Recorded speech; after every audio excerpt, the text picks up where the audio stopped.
Hello beautiful souls, hello and welcome to my channel. This is gonna be a full moon in Leo video. I'll be doing a lot more astrological content, but I will never give up on my pick a card, so don't worry about that. And still, I do have my deck for a quick reading. So yeah, we'll be talking about the full moon in Leo, and I hope you guys are excited because this is super interesting position in the sky. So the full moon is a full moon when the sun and the moon are in opposition. They're in opposite signs. The sun is in Aquarius, 27 degrees, and the moon is in Leo, 24 degrees. We also have Saturn in Aquarius, which also plays an important role, and I'm going to talk about it.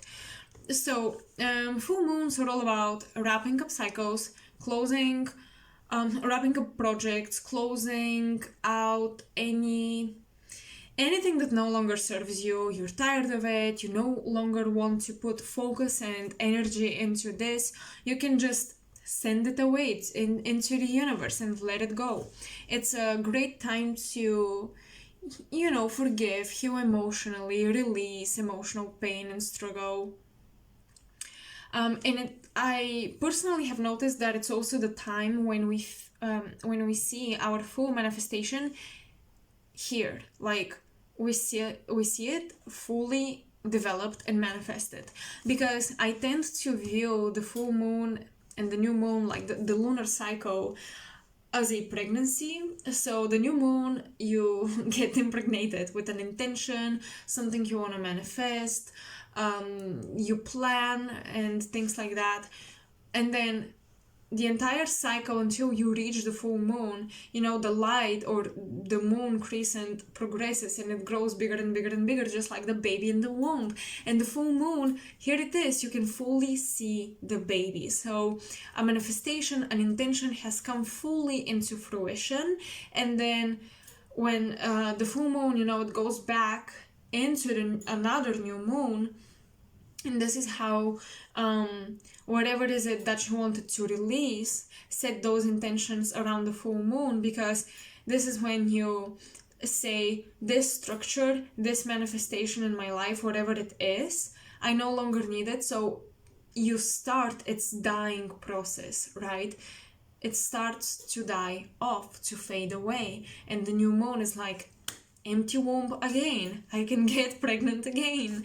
And not, of course, in the literal way, that's possible, but it's not gonna last 1 month. It's gonna be 9 months at least 9 months, or a bit less than that, depending, there are different pregnancies anyways. So that's how I view it, the lunar cycles. And around the full moon, it's a great time to set intentions on what you no longer want in your life, so that it can naturally leave your life and you can let it go. So you can forgive, you can release grudges you've been holding. It's time to admit you've been holding grudges, especially when we have full moon in Leo. And but the full moon is like full Leo peak energy, right? The full moon is the peak of the constellation it is in. Full moon in Leo. We definitely will be inspired to be playful, get creative, great time to be creative, to communicate with children. You can have very healing experiences with your child. You can release any inner child issues, you can heal those. You can bring warmth back into your life, because the last new moon was in Aquarius, and Aquarius is an air social sign, but they can be a bit cold or too analytical. So we're bringing back in some heart activity, some heart chakra, which is challenging the sun actually. When the sun in Aquarius is in opposition to the moon in Leo, we do have a little bit of a battle between the mind and the heart. Now, I tend to view, I have a deja vu. Okay, anyways, I tend to view the sun as the higher self in the natal chart, or in a chart, in an astrological chart. Why? Because the sun is light. And light is maybe the most ascended state of consciousness and energy that we can reach. And light and photons is energy that holds information. So I view it as consciousness. So the sun is not only the ego and the personality or your deepest core, it's really your higher self as well. And the moon is the celestial body, the planetary sphere that translates the light from the sun into the body on Earth. So the moon is the gate that we use to pass on planet Earth. You can even see this in the Kabbalistic tree of life. Yesod, the moon, is right above the sphere for Earth, Malkut, and then you have the sun also. It's like this central pillar, Tiferet, the sun. But yeah, basically that's how it goes. The moon translates the light from the sun, and basically it shows how the higher self or the soul is embodied in a human psyche, in a human nature. Because psychology and the way we study ourselves through psychology and we explore, we really study a lot of our moon.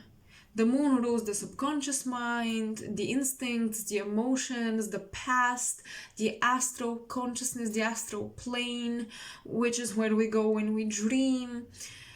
It rules a lot. It rules the mother, your programming from the womb of your mom, ancestral programming and emotional tendencies. So psychology really works. It works with all of your natal chart, all of the things in your chart, but really with the moon, the sun is really the higher self, an ascended version that is, it is not so easy to translate in the human psyche. Okay, so it's really, the sun is really a transcendental level of consciousness. That's why a lot of people resonate more with their moon sign rather than the sun, or they resonate with truly the most obvious aspects about their sun sign, and not necessarily with the deeper aspects of that sign, right? Because the moon is all about emotions and depth and exploring deeper and deeper and deeper and getting the details and the psychological connections there. Anyway, so the sun as the higher self shines light on the moon, and when we have a full moon, the moon receives the most out of the higher self, right? And translates it on Earth. Now, how does this work beautifully with the sun and the full moon in Leo? So Aquarius is this, the sign itself is a very higher intelligence, higher knowledge. I do see Aquarius as the androgynous, angelic human being, the angelic consciousness of a human, the ascended consciousness of a human, really this higher intelligence. And we are receiving transmission from Aquarius, but here on Earth, the moon translates that as Leo energy. So what is going on is we're learning how to embody our higher self through play, creativity, and following our heart. We're learning how to receive higher intelligence or guidance from the higher self, Sun in Aquarius, through the heart chakra, without analyzing it too much. Because Sun in Aquarius we also have Saturn in Aquarius, so the Sun here, its shadow, its communication with its shadow self, the moon, is allowing the sun to understand that it cannot isolate itself. With Aquarius, you have this progressive thinking. You see the future 100 years from now. And Leo is kind of telling you, hold on. We need to see where is humanity operating emotionally. What are they ready to receive, right? What are they ready to accept and embrace? And let's try to find a solution to translate the highest potential of humanity in a way that's going to be approachable for most people, right? So Leo is about leadership, and it is the heart chakra, and it is the lower nature of Aquarius. It is instincts, it is a fixed sign, it is about the ego itself, but the sun is traditionally ruled by Leo. So Leo has the ability to warm things up, while Aquarius makes things cold and analytical and cutthroat. And this full moon is about, okay, I have these ideals, Sun in Aquarius. I have these ideals. I have these visions about the future. How do I paint them? Or how do I find a creative outlet that allows me to connect with people on a heart level so that they can understand where I'm actually coming from? Instead of feeling like, with the full moon in Leo and Sun in Aquarius, we may try to be superior with our thinking or creativity. So what is going on actually with Saturn in Aquarius as well, it's like we need to think about how we're connecting with people in such a way that we're not dominating them creatively or intellectually, but we're actually connecting on a heart level. And when we connect on our heart level, when our heart chakras resonate, this higher intelligence is no longer, I'm sorry for the expression, but it's no longer vomit of data and information and look how smart I am. It's rather, oh my gosh, I see your light. I see your light because I totally feel what you mean. I get it. And the beauty of Aquarius is about also connection. Aquarius can isolate themselves when people don't embrace their intelligence or progressive thinking. They can isolate because their past ruler was Saturn. And Aquarian energy can often become the misunderstood scientist, the misunderstood genius in some area of life. So we need to find a way to share our genius without trying to dominate people, or to share our genius without trying to outshine them, or we also need to learn how to trust our genius nature and to trust our ideas without feeling like we have to mold them to be loved by people. And it is a paradox. So basically, don't allow your ego to isolate you from people and disconnect you from your heart. And the other thing is, don't be fake with your passions and desires. Don't do something just because it's trendy. Do it because you receive this urge, this calling from your higher self, from Aquarius.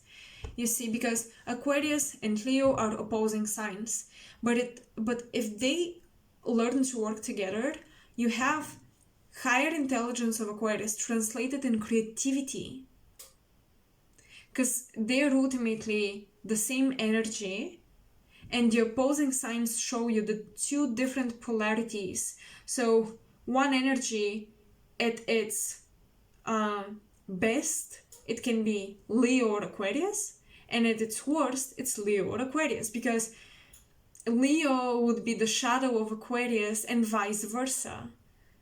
Aquarius would be the shadow of Leo. So Aquarius would be the shadow of Leo in the sense of Leo wants to be loved by everyone, by their community, by a lot of people. They want to be famous. Aquarian energy, 11th house, friends, people.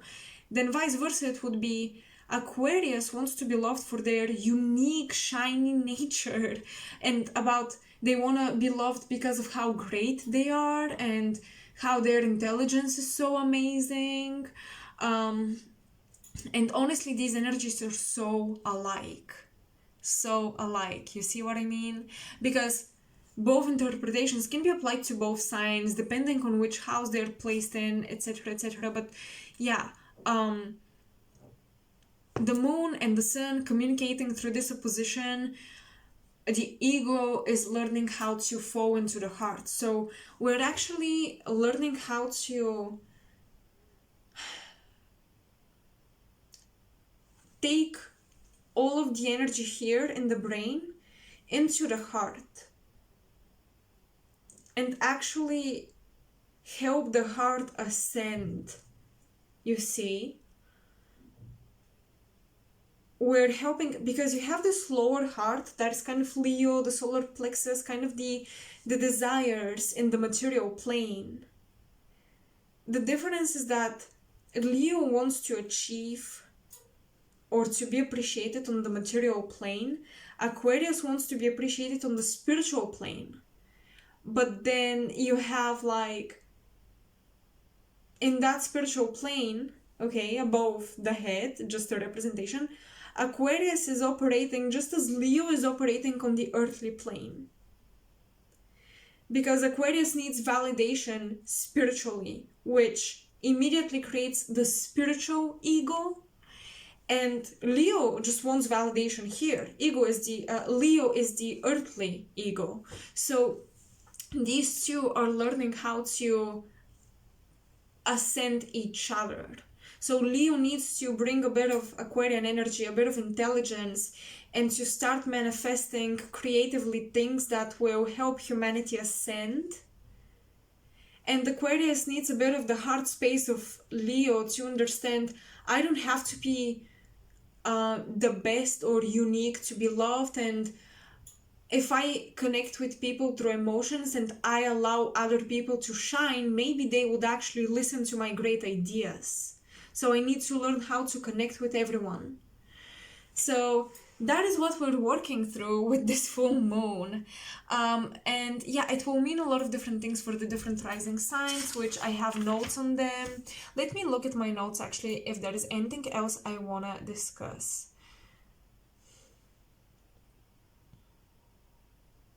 Yeah, also,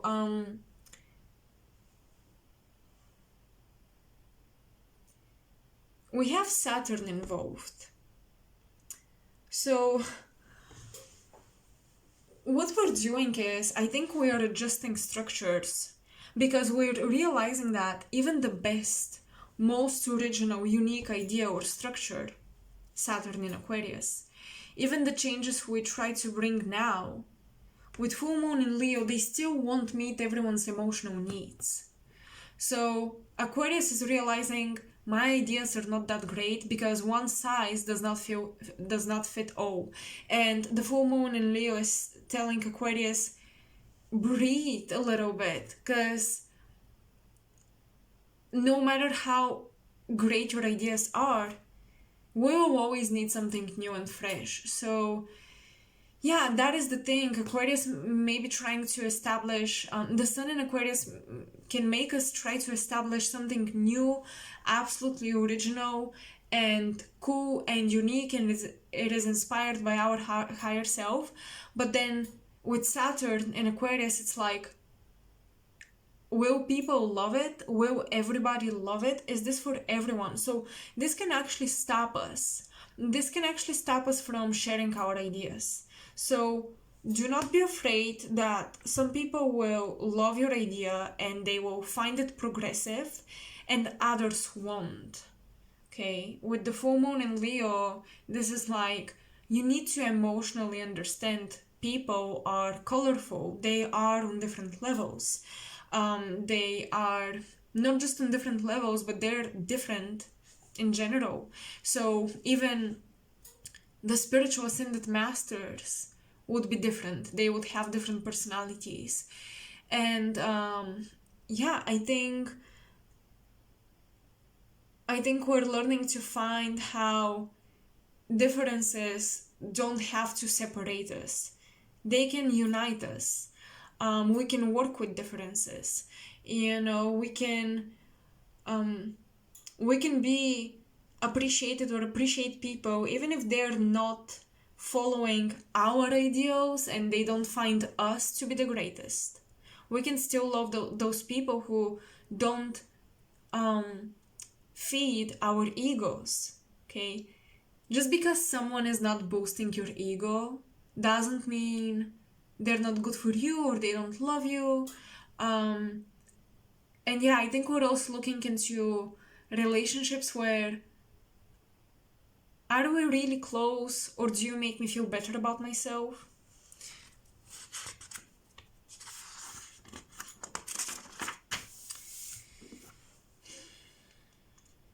Oh yeah. Now, there are other events happening along with this full moon, so let me quickly talk about them. So, Aquarius and Leo are very political signs, and we have Mercury conjuncting Neptune. Sorry, not Neptune. Pluto. Mercury conjuncting Pluto. Pluto is in Capricorn. Mercury is in Aquarius. Capricorn, tradition, the social ladder, the social pyramid. So we could be talking about political agendas being exposed with Mercury and Pluto. Mercury travels to the underworld, digs into the secrets, and just as any Aquarian person, Mercury is like, let me pull that out. Okay, I'm going to expose this to the world. People need to know. Aquarius is all about information must be accessed by everyone. We all should know this great information, this great secret. So we could be talking about political agendas being exposed. Politicians having great controversies at this time. With the full moon in Leo, we see their selfishness being exposed, just as our selfishness can be exposed during this time. Yeah, we see that sort of selfishness being exposed as well.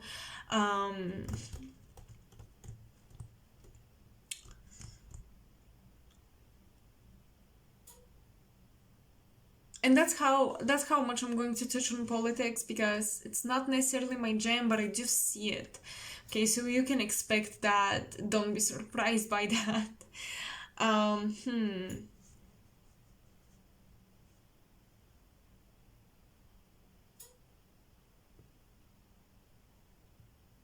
Also, scientific breakthroughs.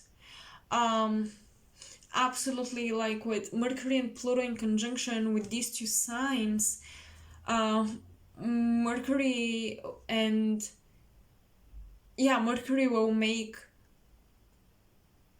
Mercury in Aquarius, excuse me, will be genius enough to research things this Capricorn energy has not been digging into. So we could actually have breakthroughs with this Capricorn energy, with some archaeological research. We could have breakthroughs in that area, in that scientific area. Um, and I actually, with these placements, I do see how we are collectively rewriting history. I think on a global scale, a lot of people are starting to learn history on their own, and they're trying to dig into the secrets of history alone. We're no longer trusting the conventional the conventional education that we receive, is what I'm seeing here. What else? Oh yeah, the moon is also opposing Saturn. So this can be kind of good. Saturn is giving structure to the imagination of Leo, and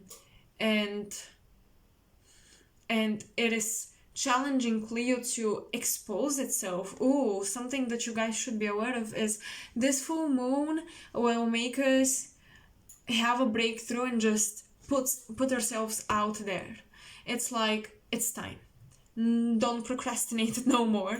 It is time, no matter how afraid you are, because we also have Lilith, fears and destruction. Lilith is sextiling, no, it's trining, yeah, Saturn and the Sun, and it's sextiling the Moon. So Black Moon Lilith is also involved, and I think Saturn can help us here actually discipline ourselves a little bit with creativity and overcome fears that we're not good enough. And Saturn in Aquarius especially is telling us that it doesn't matter if we're good enough or not. we need to get out there. We have a message that could be a breakthrough for someone. It could be the next revolution. So we need to get out there. So yeah, I actually think that Saturn, even though in opposition with the moon, they're communicating, and Saturn is kind of pressuring the moon to come out of its shell and show its creative side, the shine of Leo, the shine that Leo has but can be hiding when it's in the moon. A lot of people with moon in Leo, generally they would be very creative, but they may not like to show that to the world. Although they love the validation, they may not show it to the world. So this combination, it will challenge us a little bit, but I think if we are aware of this energy and we acknowledge that, we're more likely to actually learn the Saturnian lesson here and actually get out there, get in the public, because the moon rules, as I said, crowd. I don't know if I said it, but the moon rules crowds of people, the public. Yeah, so that's nice. And you have more structure to your imagination, so you won't be scattered all over the place with your creativity. You're actually going to focus it and find a practical routine, find a practical way to create something with it. Like with those ideas, you will actually put them into something coherent, something tangible as well. With Saturn is all about things manifesting, becoming tangible. It is the pressure that energy needs to be materialized. I also pulled this card, the Eight of Pentacles, when I was preparing for this video. So the Eight of Pentacles, look at the card. So my notes here are running with the ancestors. The ancestors might be asking you to let go of some of the Leo-based desires. I see a hand that is releasing golden coins in order to be free. This full moon can show you where you've been selling out your creativity, where you've been taming your genius and passions for the sake of money, for the sake of validation, where you've been holding back ideas just because of fear that the masses won't receive them well. The Eight of Pentacles is also a lot more. You're putting your foot down, you're getting your hands dirty, you're putting in the work. And yeah, I was looking at all of these animals, and I was receiving this message that you guys are currently running with your ancestors. And for some reason, so Leo I associate with gold, like the actual metal, and I would associate Leo also with heritage. So I don't know, I'm just intuitively getting this message that your ancestors will make you let go of something that is shiny and seems gold, but it really isn't. And they will ask you to get your hands empty so that they can become a healing vessel. There is something about releasing the shiny golden thing to receive higher, to start working on your higher mission, to receive higher inspiration. So you guys would be releasing lower inspiration for content and for creation and even for sexual desire, and you'll be receiving the higher version of that. It will be almost the same thing, but the higher version with Aquarius, with the sun in Aquarius, you see.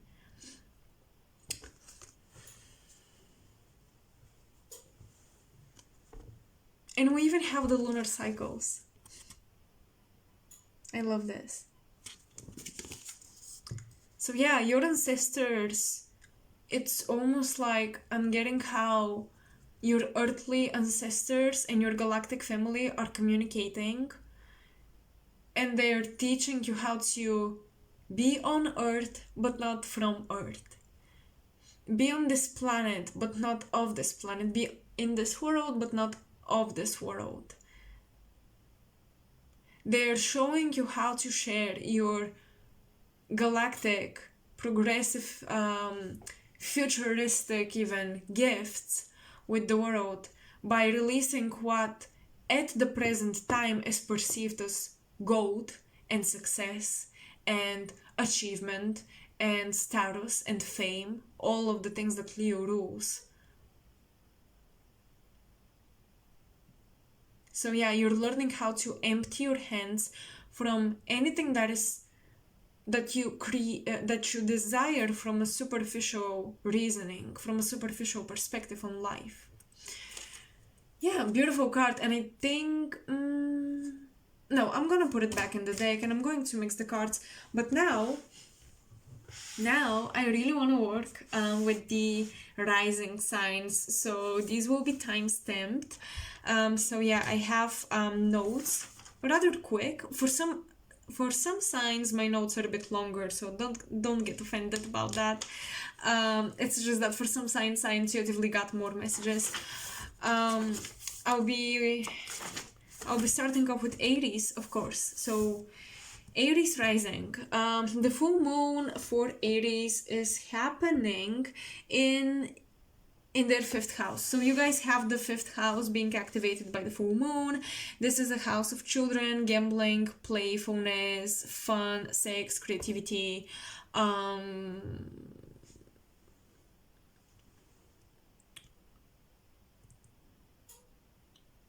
What's that? Progeneration. Yeah, basically creativity, conceiving children and all that.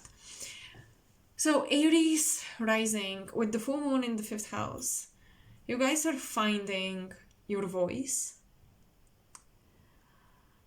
Because you also have Lilith in the third in Gemini, sextiling the moon in the fifth in Leo. So yeah, you are freeing yourselves to speak up. Some of you can speak on you're first of all, you're unleashing your voice in a very dramatic way. You are becoming honest about your desires, about your likes and dislikes.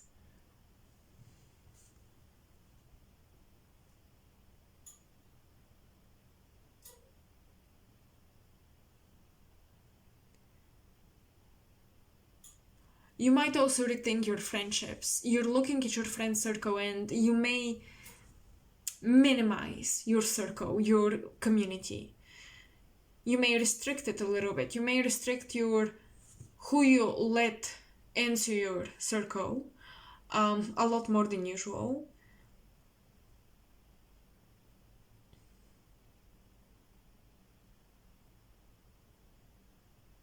Because I feel like you guys will remove people from your life who have been not appreciating or judging your raw voice, your raw way of thinking. Lilith in Gemini is like freedom of mind, freedom of thought. You guys have the third house in Gemini, so Aries risings are very talkative. They say whatever is on their mind. Of course, if they don't have Scorpio moon, for example.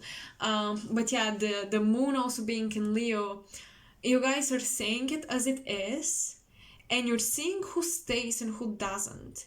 You will expose people and their true feelings about you by the way they react to your truth. With Lilith in Gemini in the third, sextiling the moon in the fifth, you may even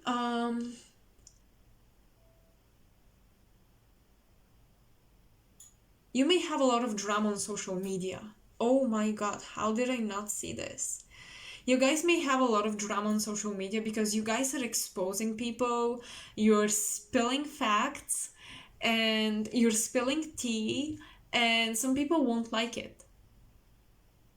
So for those of you who are content creators, or you have a platform. Be careful to not get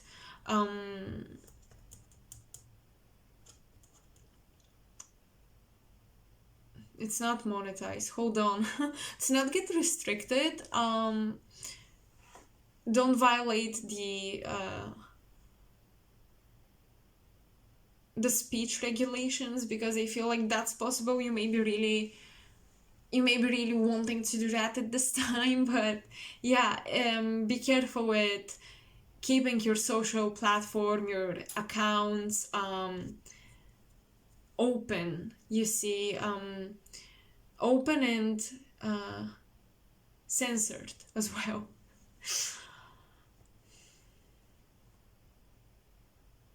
You guys may become also very aware about violence against females or misogyny in society. You may explore these because, again, Lilith, the feminine rebel in the natal chart, if you will, you can call her that, in Gemini. I think you will hear a lot of stories from females that want to be liberated. They want to be free, they want to express themselves freely. And even if you're a male with Aries rising, I don't know, you could really research feminism at this time. Because it will, you see, it will have to do with you finding your own voice. It will have to do with you finding your own voice.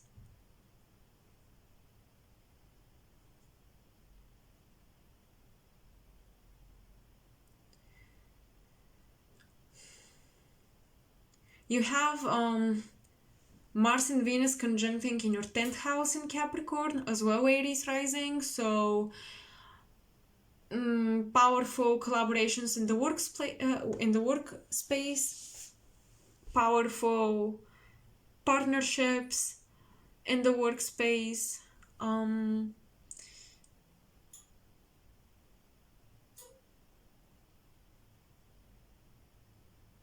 For my feminines, I'm really getting a girl boss moment for you guys. There is a lot of drive and motivation, and yeah,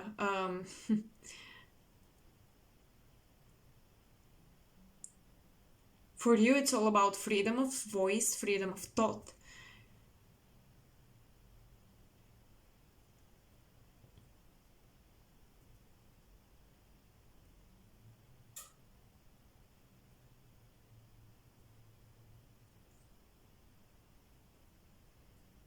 Some of you could have been preparing for to release a project or something with your career. I feel like you're finally ready to expose it to the world, especially to your friends. Yeah, you may reveal a secret about your career, about your money, about your achievements and goals and dreams to your friends.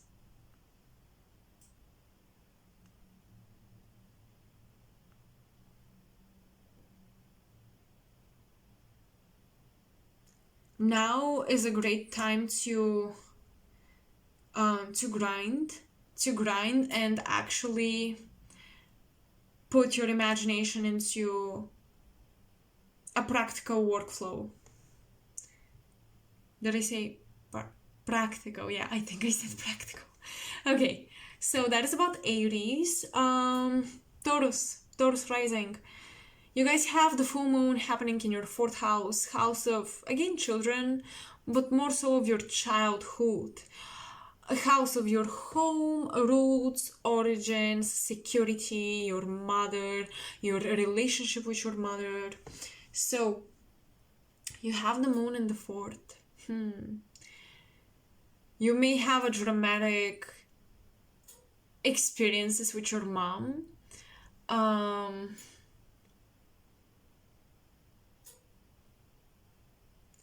Maybe your mom wanted to outshine you, so you felt like you were too much or you weren't good enough or whatever. You are working on childhood memories or traumas around being too much or not enough. You are learning to also enjoy the present moment. You're learning to relax and enjoy the time at home. You are learning how to make your home environment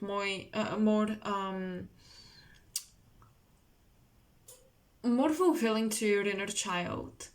I feel like some of you would wanna actually create the house of your childhood dreams.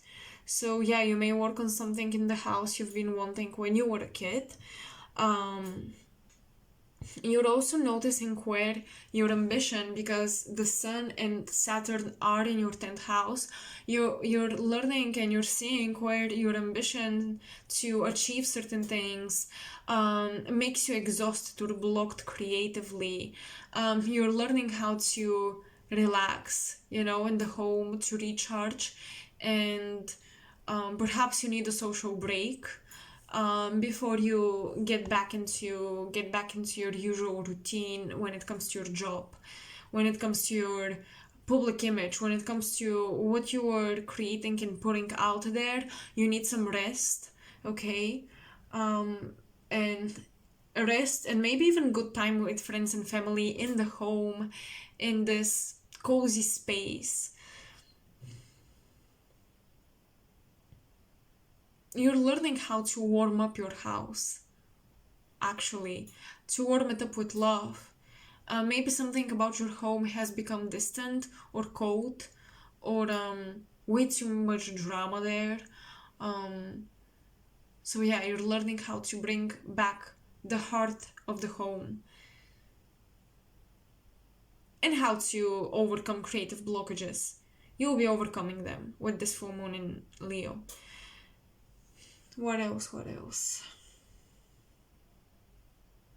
Fourth, second house.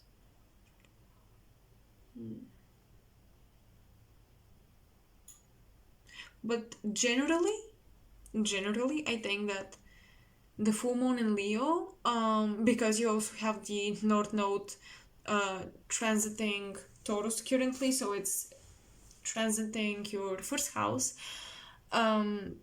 Generally, this full moon for you, if for somebody else it's about detaching from the ego, with you guys it's more about learning who you are, because with the IC in Leo for Taurus risings, full house astrology, whole sign houses astrology. For Taurus rising, the IC falls in Leo, so you could have power dynamics in the family where, again, with the moon in there, the mother will try to outshine you. So now you're learning about how you stand out, what makes you unique, who you truly are, how you stand out in the family. You're learning to become a separate entity, especially from your mom, but in general from your family, from your country. You're learning how to become a separate entity from your nation as well, from where you come from your origins.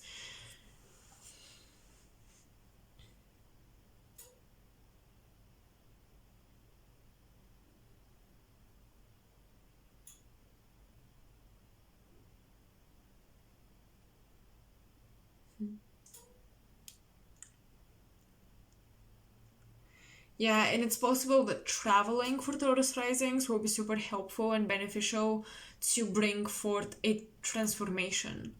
Okay, because you have Venus and Mars in the ninth house with the conjunction of Mercury with Pluto.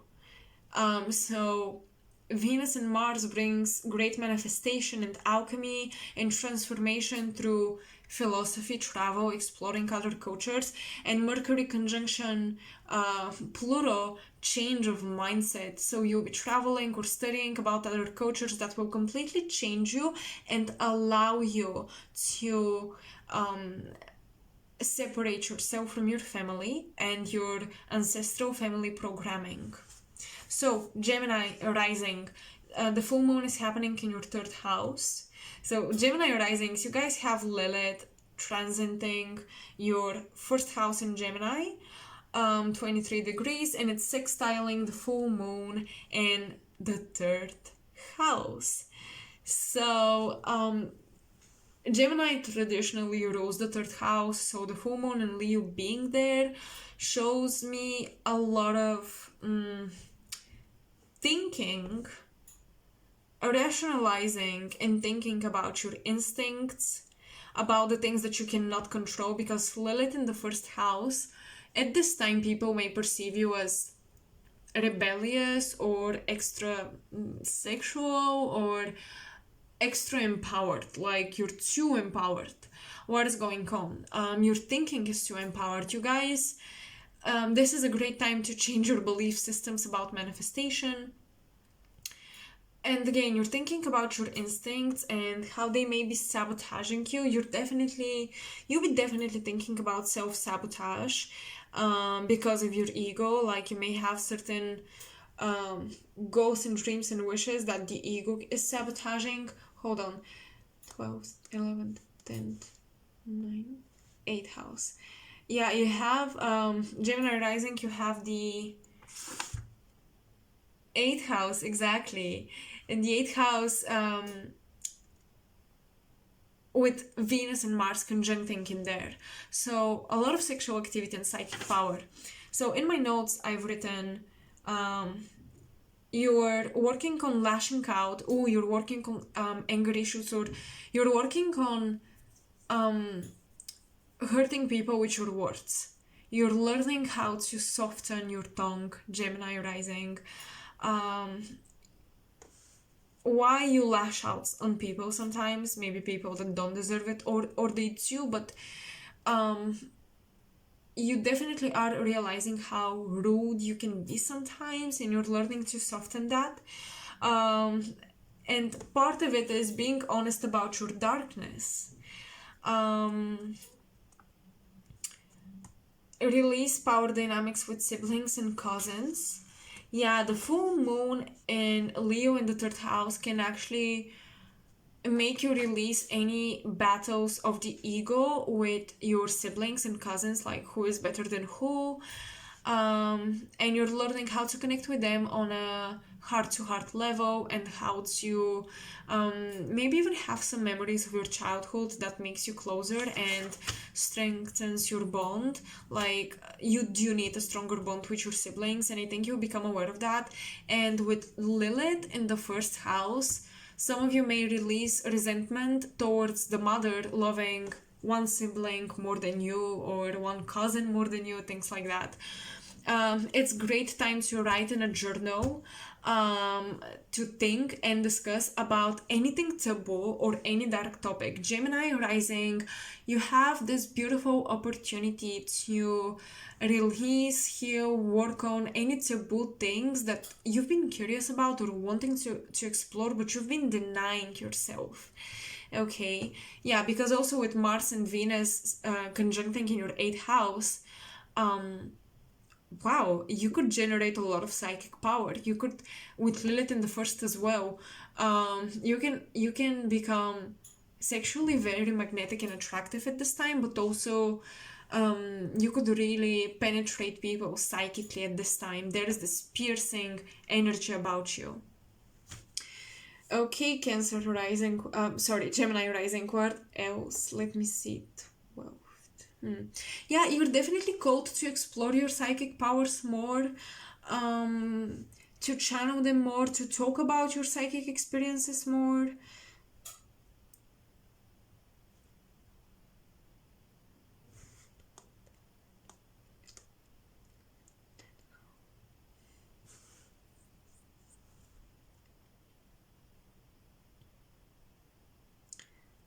A lot of you are obtaining new philosophies about life. And this is making you see your shadow differently, Gemini rising.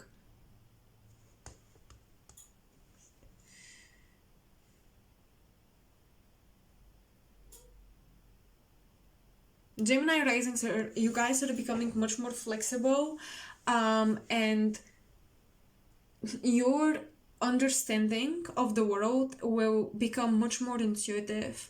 You're called to leave behind data based on the material world, and you're truly exploring more of the occult aspects of life, or just controversial taboo facts about life, because you do have the South Node in Scorpio in your first, second, third, fifth, fourth, fifth, in your sixth house, and yeah, you have the North Node in your 12th house, Gemini rising.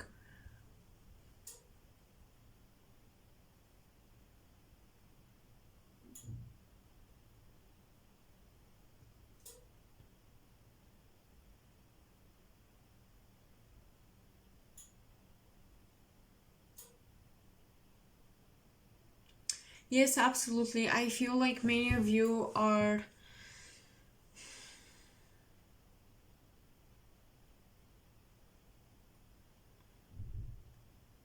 with the full moon in Leo in the third, you're gaining more confidence in your intuition that maybe is it may not be backed up by facts, or your teachers may not approve of it, your siblings and cousins may not approve of it, but you're gaining confidence in your belief systems.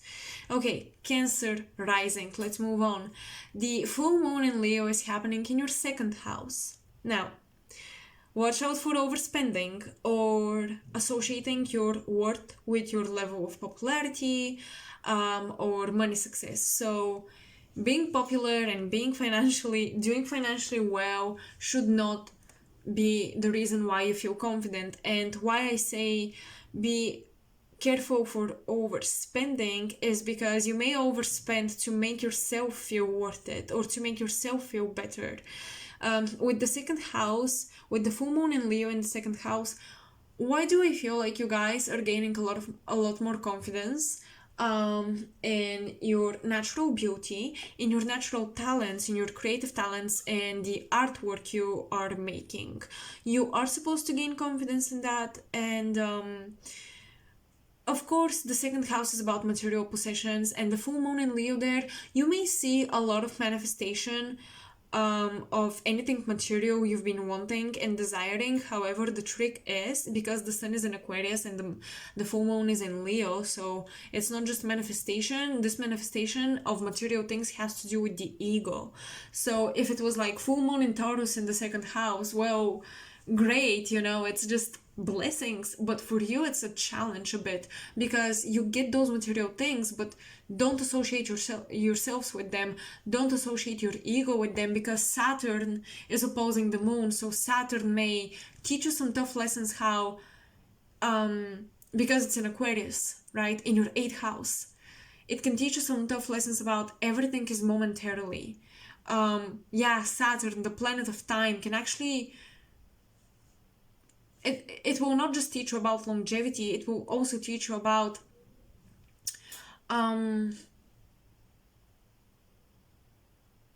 time and death and the cycles of human life, of the human life. Pluto doesn't always teach us about death, but Saturn really does. Saturn shows us what needs to die and go, and what needs to be preserved and protected and kept for a long, long time. So, yeah, because it's in opposition, not in conjunction with Saturn, the planet of things being long term, I feel like actually Saturn here will manifest as the force that teaches you things can die off. So don't attach your ego and your sense of self-worth to your physical manifestation. Now, Sun and Saturn moving through your 8th house. The husband is the sun. Saturn sometimes I view as the father, as an authority, or an older husband. So if the person is older, so they're moving through your 8th house, and you have Venus 8th 7th, and you have Venus and Mars conjunction in the 7th house. So it's very likely that you can meet someone and it's gonna be very passionate new romance, passionate new commitments. But with Saturn in the 8th it's like you can meet your dream partner but have difficulty being intimate with them. With the sun in the 8th, there is an ego, a type of ego, like you may want to try to prove yourself through your intimate connections to your partner. You may want to show them how good you are. And yeah, don't try to show how good you are to your partner just to make yourself feel better. This can, you gotta be careful about this. You gotta be careful about guilty people or partners, especially guilty tripping you into doing things you don't want to do. Cancer rising. Of course, if you want to do it, but Lilith is also in your 12th house of hidden enemies. You're currently similar to Gemini rising. You are attractive and alluring, but a lot of your current connections are bonds from past lives, and there is great sexual magnetism and passion between you and your incoming partners. However, these past lives are tough Saturnian lessons, and yeah, you should be very, very careful that your instincts, because the full moon is in the 2nd house, so your 5 senses of the 2nd house, that's how I describe it. The 2nd house to me is the 5 senses. Don't allow your instincts and your 5 senses desires pull you in abusive relationships or make you repeat past mistakes from old connections. Try not to overshare your secrets, overshare your body, overindulge.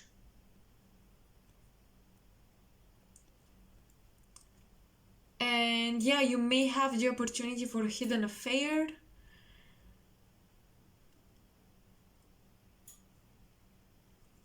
But it's gonna be up to you. Also, the sun in the... Oh, Saturn and the sun in the 8th. Hold on. Now, Cancer rising.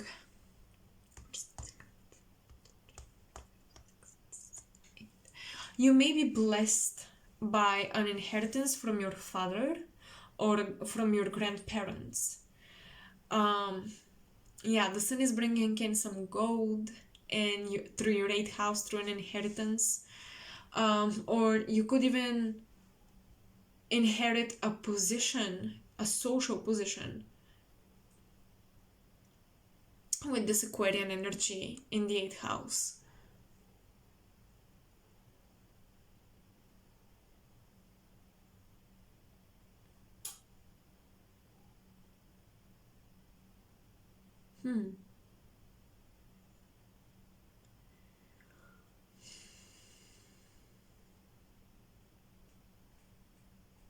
I'm trying to see 8, 9.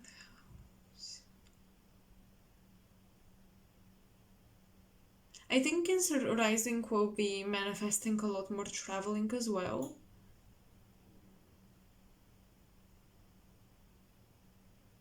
I feel like you guys are manifesting gurus and teachers in your life. Cancer rising. That's why I feel like you guys should be careful, because I feel that people, authorities and people in the occult fields or the philosophical fields will have a lot of influence over you. You may be easily impressed by certain mediums and psychics. So I want you to be careful not to be manipulated into spending money, overindulging, full moon in Leo, overindulging in the 2nd house, money. For people who shine in the occult fields, okay? Let this full moon in Leo pass and then see if you want to get a reading with someone, or if you want to, I don't know, donate to someone or travel to meet a guru or something. Wait, just wait. Okay, Cancer rising, what else? accept a lot of karmic connections. I think that's all I have for you guys. So let's move on to Leo risings. Oh, welcome, Leo rising. You have the full moon in Leo in your first house. So I feel like you're finally becoming the person you wanted to be, but at the same time, you're finally wrapping up a cycle and closing out a cycle of being someone else. So yeah, that's pretty cool. You are claiming your identity. There is a sense of confidence. Um, but also you will be wearing your emotions and your heart on your sleeve because the moon is in your first house. You may gain a bit of weight, okay, just a little bit. With the full moon in the first house, it can indicate that. But it's going to pass, or you may hold on to water, you may retain water a bit. So, your relationships and levels of intimacy with others will make you doubt or trust yourself, depending on whether these are good or bad relationships. So, currently, you are very, very influenced by your connections, meaning, again, your partners can make you feel confident or insecure. And I think that you have the full moon in your first house for a reason. You are realizing that your confidence should come from you and not from how your partners view you and see you. Don't be afraid to allow this new identity from you to emerge just because you don't know if people will embrace it or not. I feel like you can be a bit dramatic and theatrical at this time, with just who you are. But it's a great time if any of you is a performer. It's a great time to perform with the full moon in your first house.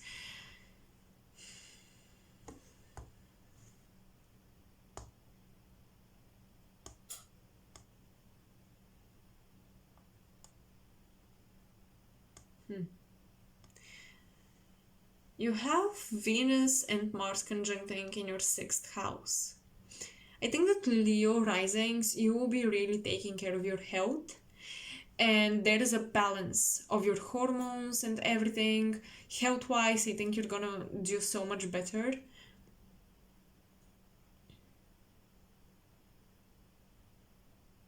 Any issues with the heart or the belly and the solar plexus will be worked on and probably worked out. You may attract a bit of jealousy because you have Lilith transiting Gemini in your 11th house. But this could be, you know, it's been this way for a while now.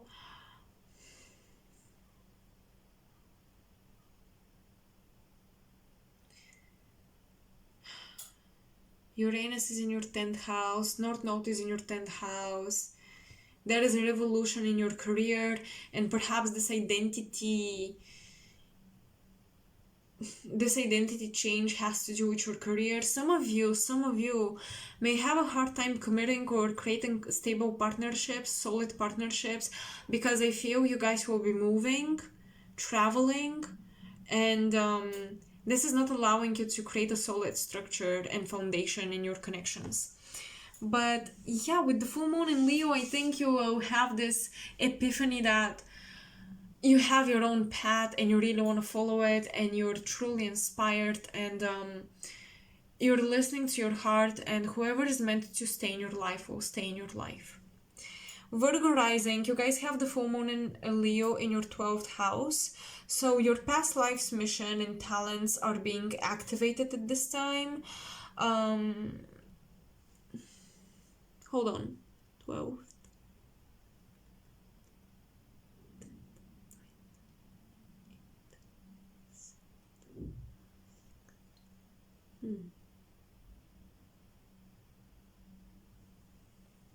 Okay.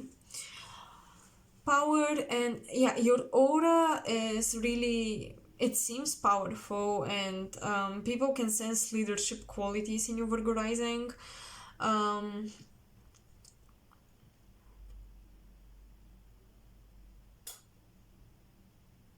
you can also feel this that people are naturally drawn to you, but vaguely. It's like, okay, you can sense that people are naturally drawn to you, but you may not see evidence of it in the physical realm.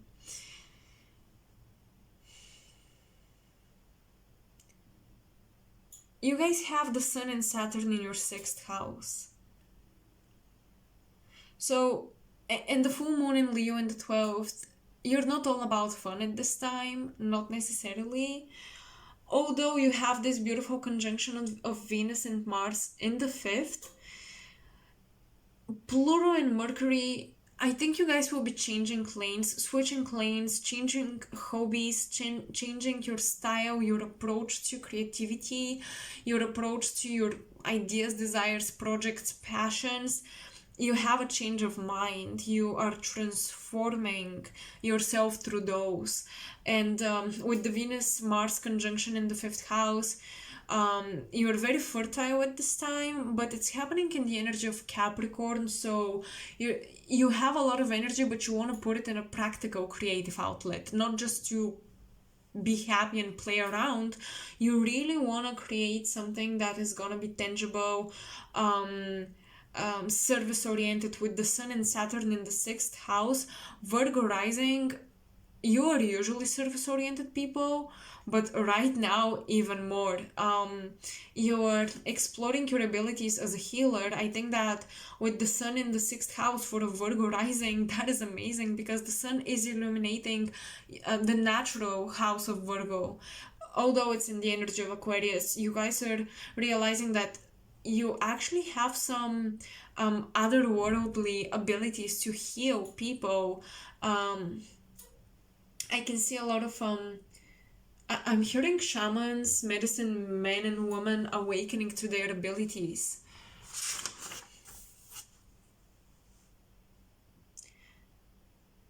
For those of you who are in a relationship, you have a lot of nice time with your partner.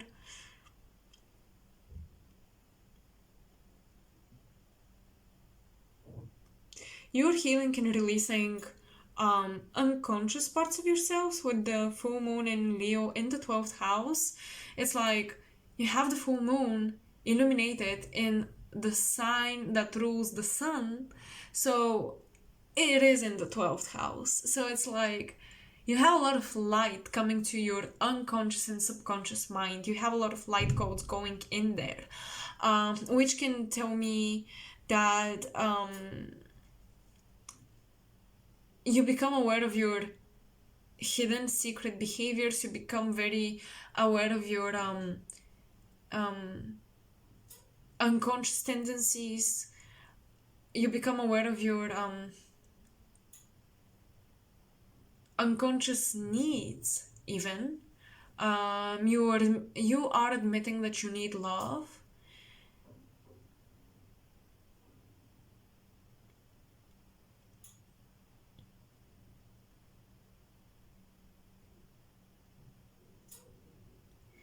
Also, you could be admitting that you've been disconnecting from your inner child for quite some time now.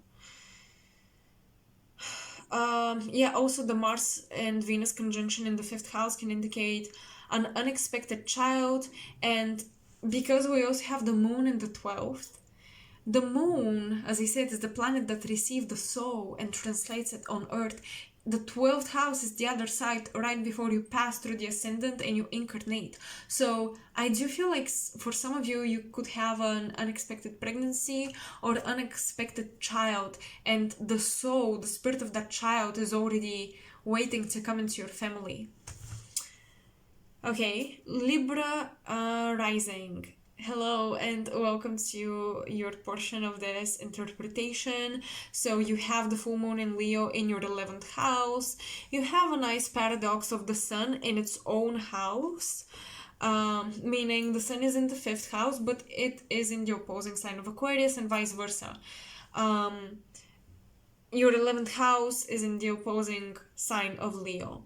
So Libras, you will be enjoying popularity, inspirations. You will be enjoying the arts, museums. You will be shining. You may encounter some jealous friends. That is possible. because what Libra rising 12th, 11th, 10th, 9th.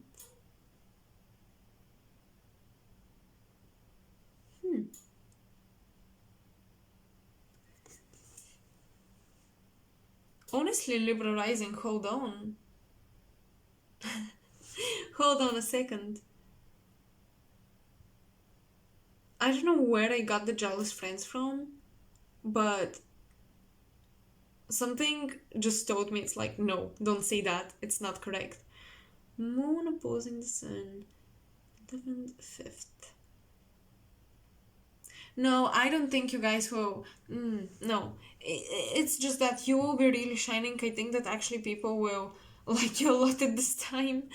Um, you're manifesting fans and followers and a social blow up all the way. Some of you are manifesting a new house as well, or you're redecorating, renewing your own home.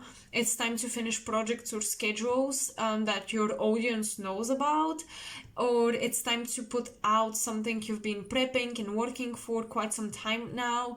If you've been polishing something, it's the perfect time to put it out there. Family secrets about affairs, cheating, or just family secrets in general could be exposed as well, or maybe your origins could be exposed. If some of you have been hiding where you come from, your nationality, pay attention that people don't find out if you don't want them to, because that is possible to come in the public space.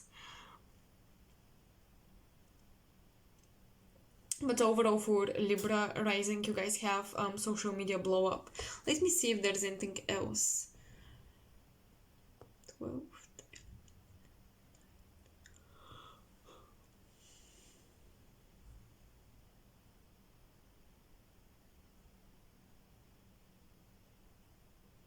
Libra rising, you guys have the North Node. No, excuse me, the South Node in your second house and the North Node in your 8th house.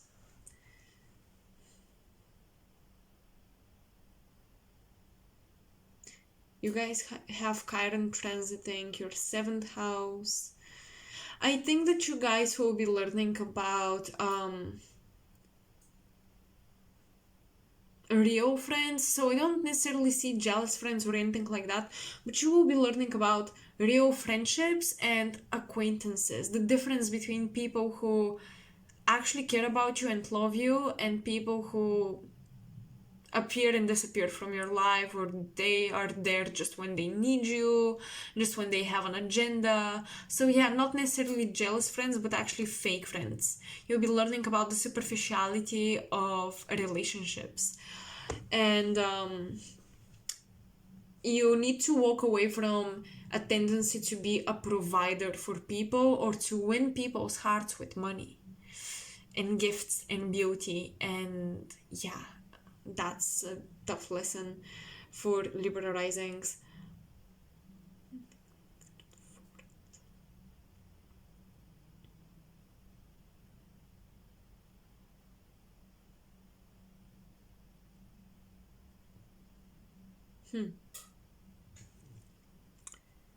You may go a lot with the flow when it comes to your routine. I don't have much for Libra rising for some reason.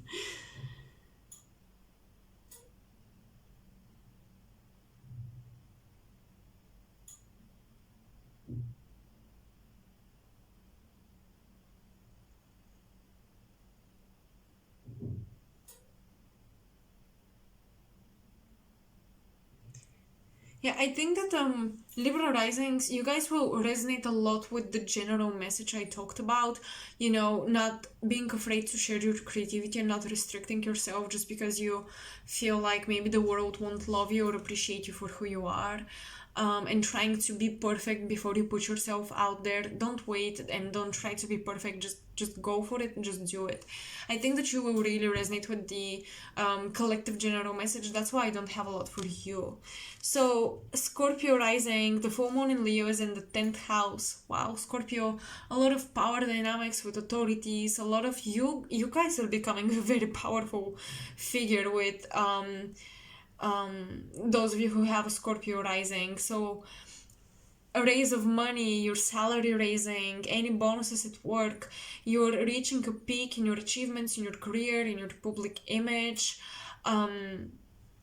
Yeah, I feel like Scorpio risings with this full moon in Leo, for quite some time you'll be living your best life, because I think a lot of your desires are finally coming to fruition. A lot of your desires about who you want to be in this world are manifesting. So there is a clarity about your identity, interestingly enough. Although you have the South Node in your first house currently, I still feel like Scorpio risings, you'll be a lot more calmer with your identity, and this will allow you to walk away from the focus on the first house and move on to the seventh and work more on your relationships. What else?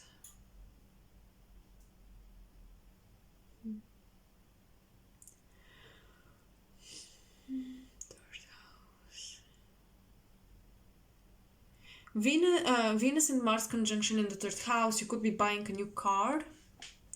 You could be renovating your vehicle, painting your vehicle, something like that, beautifying your vehicle, or buying a prettier vehicle.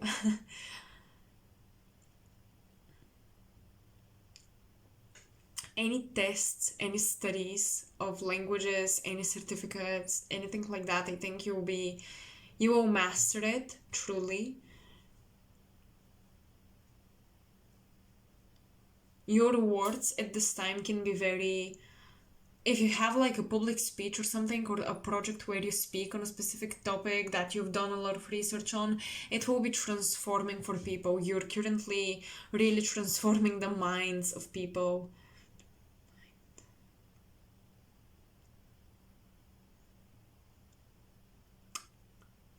Litigate. What else? Okay, yeah, so Scorpio rising, a lot of people will see value in your ideas, so you better share them. You start sharing your ideas, start communicating. You guys are at a stage in your life where you learn how to let people closer, to reveal your mind to them. You may need to get organized in your home environment as it affects your mental clarity big time. Lilith sextile the moon. Lilith is in your 8th house, the moon is in your 10th house. You may, and because of that placement, you may also study controversial subjects right now, and your ideas or opinions can be pioneering for a new mindset within people of your generation. Okay, so I think that's pretty much it.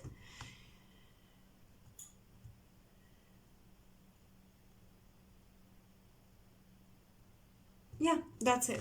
So Sagittarius rising, hello. So you guys have the full moon in Leo in your 9th house, and therefore Sun and Saturn in Aquarius in the 3rd house. There is a bit of an issue here with your studies, your philosophy, and your ego. You've been exploring new ideas that can be basically deflating or destructive to your ego, Sag. It's time for old belief systems to go, and for you to recognize where you've been seeking to validate your ego when it comes to your research, rather than to explore the truth. So yeah, you're learning about how your truth could be subjective to validation and validation of your ego rather than the actual truth. So that is difficult for Sag, because Sagittarius, they're very proud of their wisdom and knowledge, but what type of knowledge have you been seeking? That is the question here.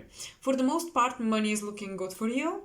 You can definitely use nature at this time, or physical exercises, diet, any sort of regimen or routine to cope with any existential crisis, okay?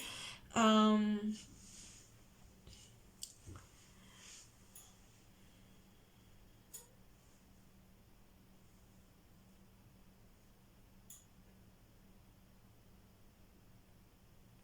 Sun and Saturn in the third house in Aquarius. I think you guys are supposed to.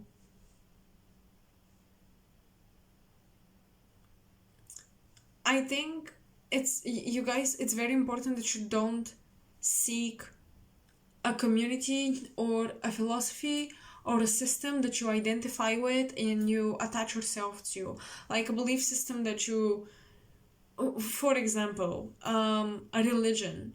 I think it's super important for you guys to leave behind any religious organizations, any spiritual even organizations and codes, and to just be open-minded to study and seek the truth. Because you have this lesson currently that your ego and your identity should not come from what religious or spiritual or philosophical community you belong to. Philosophy, religions, anything like that should not be the origin of your ego. Like it should not define who you are. That is super important. To keep an open mind and research and study and even dive into some science. Even dive into some science and like compare information, do synthesis, analysis and things like that. Don't jump into philosophical conclusions about life without tangible experience or proof of things. That is just your current lesson. You have the also the South Node in your 12th house, so it's super important that you don't stay stuck in beliefs and understandings about the universe and about yourself that have no practical way to be applied in your day-to-day reality. Capricorn rising, full moon in Leo in your 8th house. So hidden affairs of yours are coming to an end or are being exposed. You're wrapping up intimate connections with people that made you feel better about yourself, but they no longer serve you. You no longer serve them. You can go through radical appearance changes because you have the Venus and Mars conjunction in your in your first house. You are exploring your sexuality and desires, but your values are challenged because of those. Like, you may have affairs, or you may have had affairs, intimate ones, and this is challenging your values and morals because maybe you did things that you promised yourself you'd never do, or you did things that don't make you proud about yourself. So yeah, you're looking into those. Definitely a lot of reflection on that. I think it's important for you to cultivate your sexual energy and to direct it into something solid and stable and creative.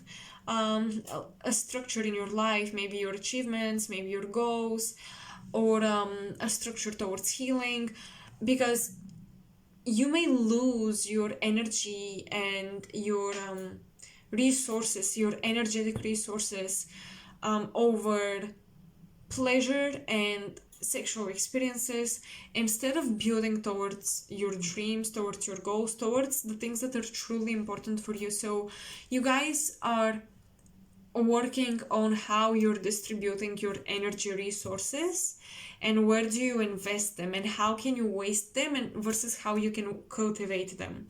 So yeah, I think for Capricorn rising, this full moon in Leo is all about waste versus cultivation, expenditure versus cultivation. Okay, Aquarius rising, you have the full moon in your 7th house. I feel like Aquarius risings are facing big decisions around partnerships. You can see your mistakes and where you've been selfish, but also how people have been using your being selfish with you for their own benefit. So you see both sides of the coin, Aquarius rising, and this pushes you to make some tough decisions and to be brutally honest with yourself and others. You will have to release people that have not been have not been making you, okay, have not been making you feel good about yourself. So certain people that made you feel super bad and insecure, yeah, partially you see both sides of the coin, because partially that is your thing, that is your issue, your insecurity, you should work on it. But at the same time, people who trigger that, and sometimes they do it consciously, they provoke it consciously, are not good for you, so you should get rid of them from your life. You should look into dynamics that are solely based on domination, or I feel good about me because I think I'm better than you. Because you have the sun in the first house and then the full moon in the seventh house. So you may attract a lot of people, but you're questioning, why are these people my friends? Are they benefiting from me, or is it just because we respect and love each other? So yeah, you gotta release dynamics based on, I feel good about myself because I think I'm better than you. And you may feel this way about someone in your life. You may enjoy being with them or not enjoy being with them, depending on how they make you feel about you. Like, if you think you're better than someone and that's why you hang out with them, you should look deep within yourself. And if you don't hang out with someone because you feel like, what if they're better than me? Same issue. So yeah, you guys are working on this. The alchemical marriage of Venus and Mars is happening in your 12th house, Aquarius rising. This shows me you are one of the signs ready for a spiritual transformation and integration. Unlike any other sign, I feel like Aquarius risings are going through the most spiritual dynamic here. Kundalini energy rising is highly possible for you at this time. Masculine and feminine principles are united within you. I think you'll be really feeling good in your skin because not only the sun is in your first house, but also this androgynous energy of feminine and masculine mixing is happening in your subconscious mind, in the realm of the hidden places of you, 12th house. So that is super nice. You could even meet your twin flame in the astral plane or have a transformative psychic experience. And yeah, that's pretty much all I see now. Pisces rising, you also have spiritual things going on, just like Aqua do.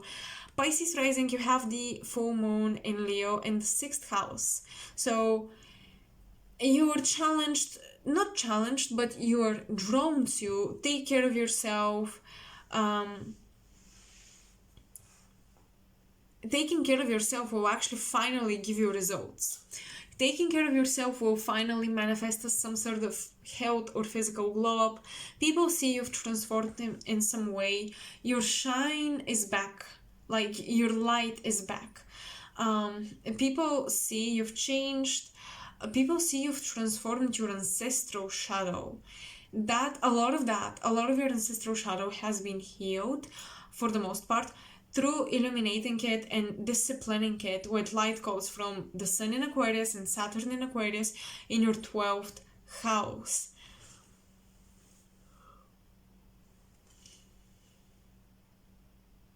People could have been hating on you, Pisces rising, recently, like sending the evil eye or just hating on you for no reason.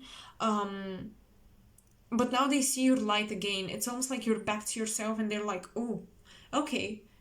Because I think people have been seeing your shadow a lot, or you've been very vulnerable with exposing your shadow in your journey with them, and that's why they've been like, they felt entitled to judge you instead of to appreciate your vulnerability.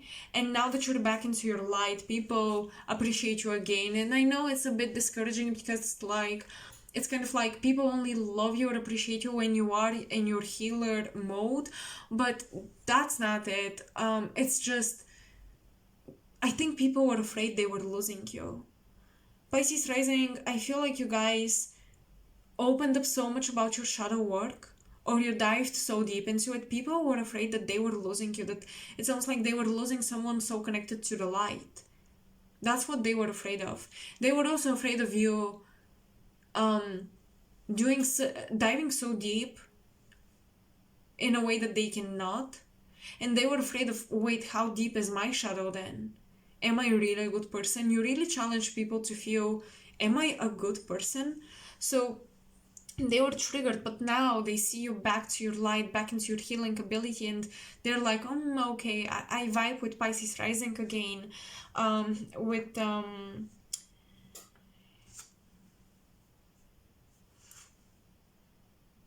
Yeah, it can take, hold on, it can take a secret about you to be revealed to the public so that your friend circle or your mission-based community, 11th house, appreciates you again.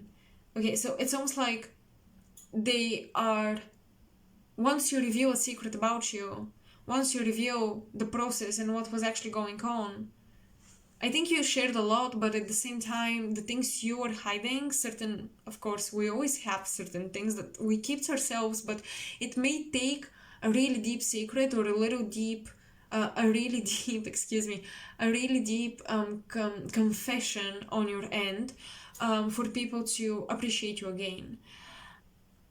Because you have your 11th house activated by the conjunction between Venus and Mars, and Mercury and Pluto, that's why this secret could create love and appreciation. Like, you sharing this with people can make them love you again.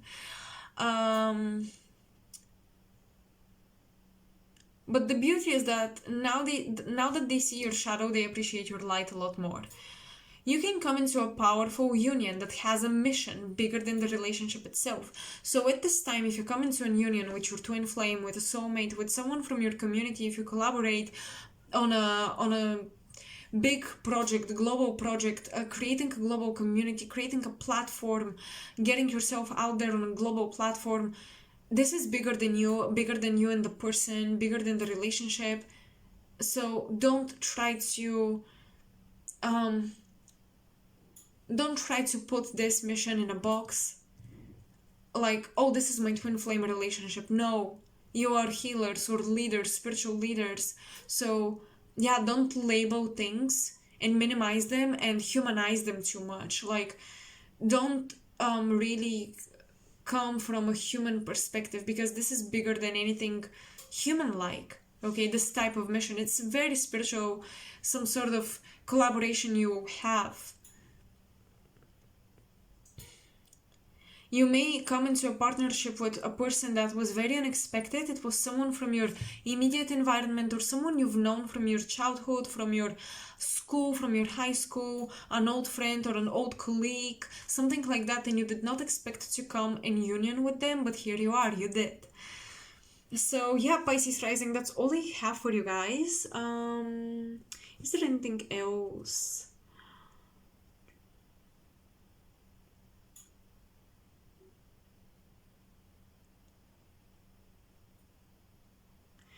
Nope, I think that's all I have for you. I hope you resonated. So, I wonder if I want to pull a couple of cards. I will. Why not? Let's see.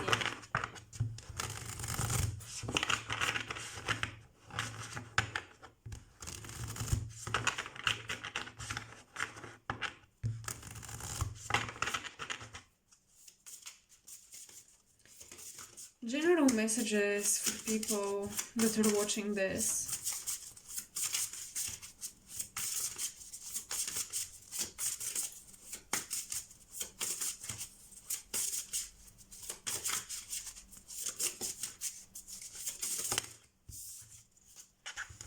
Eight of Wands. Communication. Fast, rapid movement, taking action.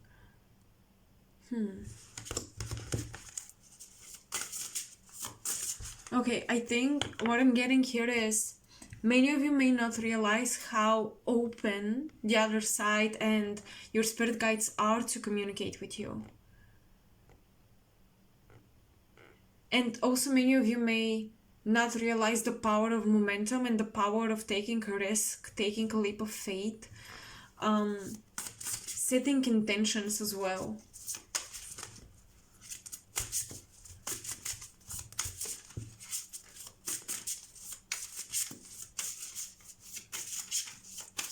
I'm hearing that it's time for you to cleanse your channels so that energy can flow through easily and quickly. You see this? It's like there is an energetic grid overlapping your body. So taking proper care of your body and cleansing yourself on a regular basis allows this energy to flow much quicker, much more easily through you, and to revitalize you, re-energize you. It allows your cosmic consciousness to flow through. Why I'm starting to do more astrology is because I really want to mix astrology, Western and in the future Vedic, with the development of cosmic consciousness and the star seeds, and the galactic consciousness and our evolution through this universe. That's why I'm studying this.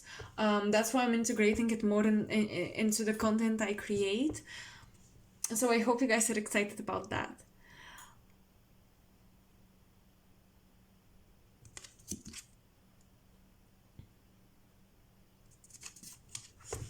Your heart is the gate and the thing that connects the material world with the spiritual flow, with the spiritual influences. Your heart receives them.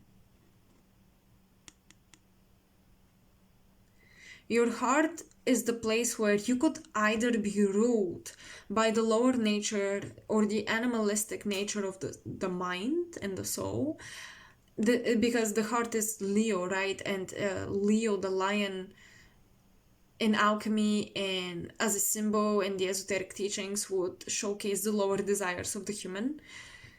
The heart receives both the higher urges and the lower urges. So it depends on you which one will manifest. It depends on you cleansing and purifying your physical vessel and your mind and your emotions. That's why we do the healing, so that we can receive more of the higher self rather than the lower self. And the cube here represents matter, the body, right? So that's what we're purifying. That's what we're cleansing. And the full moon allows you, the full moon in Leo ultimately allows you to release any habit, any instinct, that anything that you do on autopilot instinctively and passionately even, that is rooted in your lower desires. So I'm not gonna pull any more cards because I'll be doing pretty soon a pick a card on messages, like a letter from your star family, from your galactic group, your soul team. I'm so excited about this one. I hope to see you there. And yeah, let me know if you guys resonated with your risings or sun or moon for whichever sign you watched. Although these are mostly focused on the rising signs, because that's how the whole chart would be created, based on the rising. And yeah, thank you again so much for watching. I hope you enjoyed this. I hope this provided you with some clarity and inspiration for your full moon rituals or whatever you do around these full and new moons. Thank you for being here, and